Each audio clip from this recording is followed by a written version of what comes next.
sobre um crime que foi solucionado após 32 anos com uma menor amostra de DNA. Olá, meu nome é Rayane Duarte e esse é o Paralelo Meridiano. Sejam todos muito bem-vindos. No vídeo de hoje eu vou falar um pouquinho sobre ciência forense e sobre como o avanço dela fez com que crimes que estavam aí há décadas sem uma solução tivessem finalmente uma conclusão. A ideia para esse vídeo ela surgiu há alguns dias quando eu estava lendo uma matéria na revista Galileu, uma reportagem sobre um crime que foi solucionado após 32 anos com uma menor amostra de DNA já realizada, já trabalhada. O caso em questão foi o da jovem Stephanie Isaacson, que ela foi assassinada em 1989 em Las Vegas, quando ela tinha apenas 14 anos. O caso da Stephanie aconteceu da seguinte forma: ela acordou em uma manhã para ir para a escola e ela costumava pegar uma espécie de atalho. Durante aí esse atalho, o autor do crime, o assassino, ele se aproveitou aí desse momento de vulnerabilidade dessa adolescente e abusou dela e logo em seguida matou ela. Esse caso ele ficou anos, sem uma conclusão. E a partir do trabalho de um laboratório foi possível analisar essa pequena amostra de DNA que estava guardada. Para termos uma ideia, essa amostra ela tem 0,12 nanogramas, o que corresponde a cerca de 15 células. É uma amostra extremamente pequena. E através dela foi possível identificar o autor depois aí de 3 décadas. Infelizmente, o assassino, ele foi identificado e foi descoberto que anos após o assassinato ele cometeu suicídio, ou seja, ele não pôde aí, de fato ser responsabilizado pelo crime, pelo assassinato da Stephanie. Esse caso ele me chamou muita atenção, tanto por ser uma amostra tão pequena e a partir dela eles conseguirem ter solucionado o crime, como também sobre o laboratório que fez o trabalho aí desse DNA, o trabalho de identificação. E a partir disso eu fui pesquisar um pouquinho mais sobre o trabalho desse laboratório, que se chama Laboratório Othron, porque me chamou muita atenção. É um laboratório, inclusive, que ele fica localizado no Texas. Eles fazem aí um trabalho de genômica que é justamente focado em evidências, em vestígios muito pequenos ou que foram desgastados, corrompidos pelo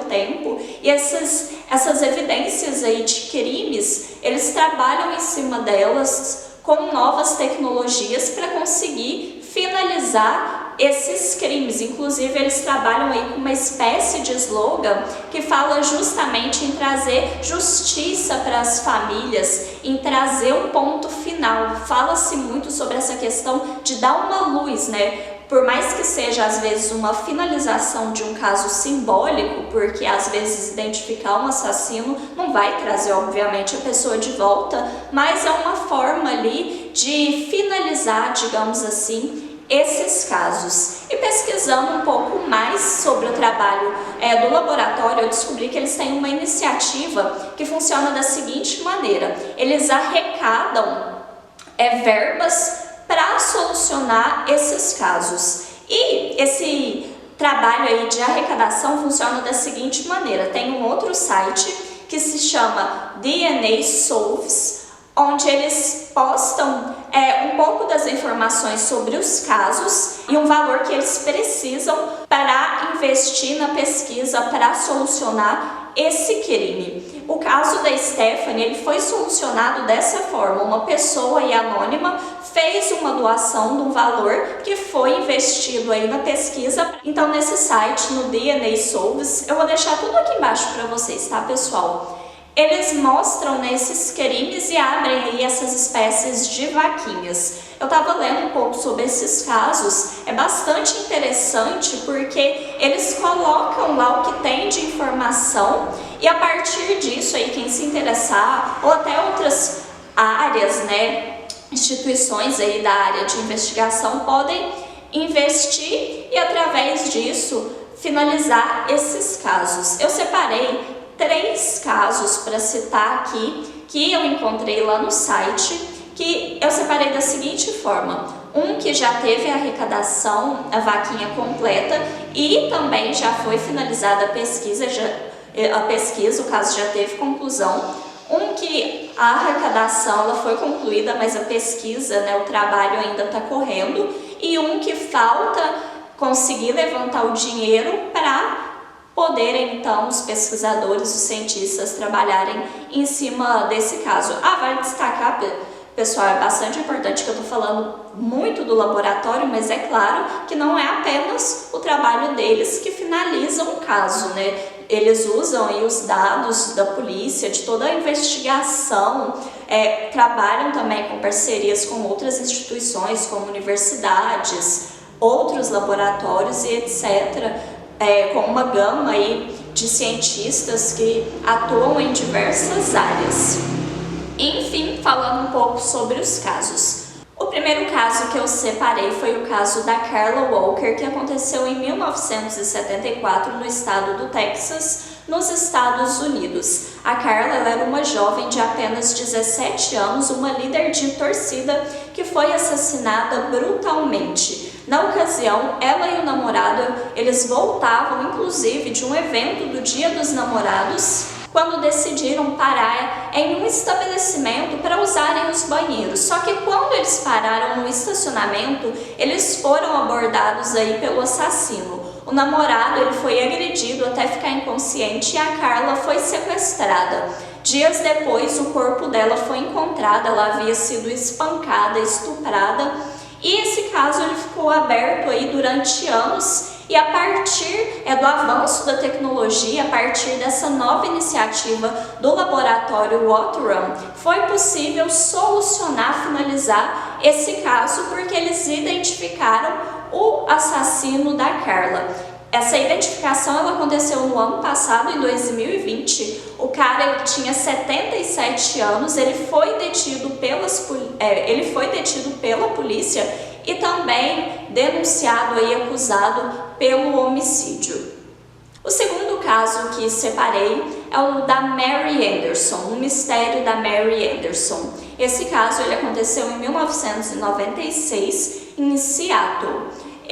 No caso, o crime ele foi colocado, né, na plataforma do DNA Solves recentemente, em maio desse ano, e já foi arrecadado o dinheiro, mas eles ainda não conseguiram finalizar, concluir o caso. E o que é esse crime? O que aconteceu?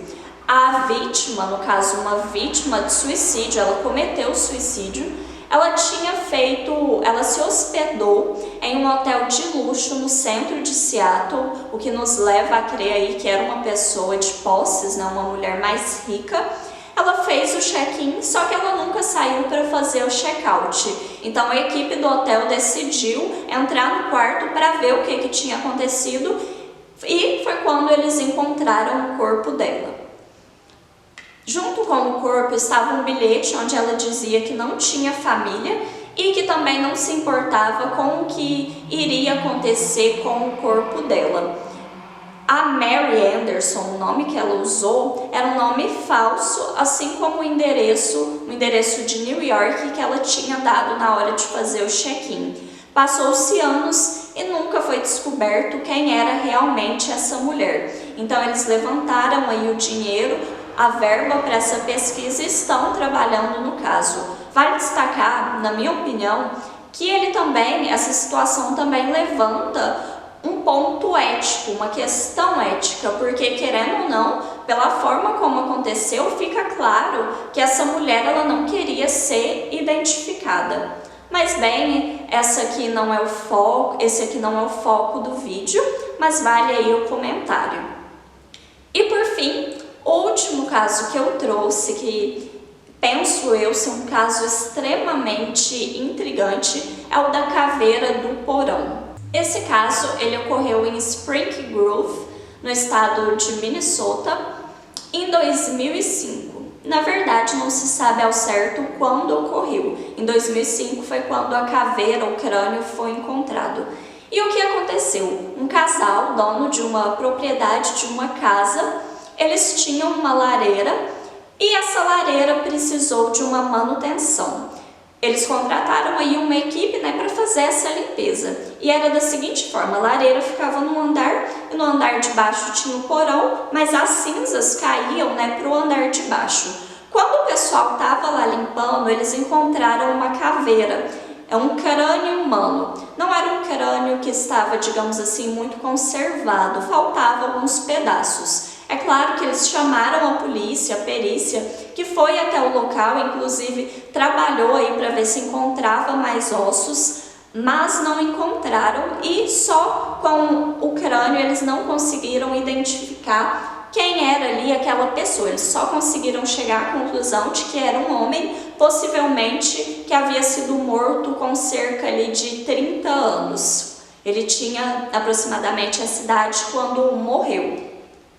E o que chama muita atenção nesse caso é a história da casa, porque a partir disso começou-se uma investigação para tentar descobrir o que aconteceu. No caso desse casal, eles haviam comprado a casa em 1967 e até então, quando eles compraram o imóvel, eles não sabiam da existência dessa lareira, porque ela estava aqui meio que escondida atrás de um armário, de uma espécie de uma parede fina. Só que aí, anos depois, eles encontraram a lareira e decidiram utilizá-la. Passou mais anos e anos, a lareira precisou aí dessa manutenção, que foi quando eles encontraram o crânio. A polícia também começou a investigar a história da casa antes dos atuais moradores e descobriram que era uma casa muito antiga, que havia sido construída no início do século XX, que teve alguns proprietários e que também o segundo andar dela durante muitos anos foi utilizado como casa de aluguel, ou seja, passaram diversas e diversas pessoas pela residência. E dentre os proprietários, eles encontraram um que era assim proeminente, digamos assim, que foi um médico que ele atuou mais ou menos ali por volta de 1915, viveu mais ou menos nessa época. E eles descobriram que esse médico ele tinha uma personalidade, digamos, um tanto quanto rude. Essa palavra é utilizada, então ficou aí meio que uma suspeita, mas eles não sabem o que de fato aconteceu, quem que escondeu esse crânio lá, onde que está o resto do corpo, quem é a pessoa. E como eu disse, esse caso em específico está aberta tanto a vaquinha, como também, né, ainda não, sem a vaquinha não teve início o trabalho aí mais aprofundado para tentar descobrir quem é essa pessoa, mas vamos acompanhando, quem sabe mais para frente esse caso, não só esse como também o da Mary Anderson, sejam finalizados.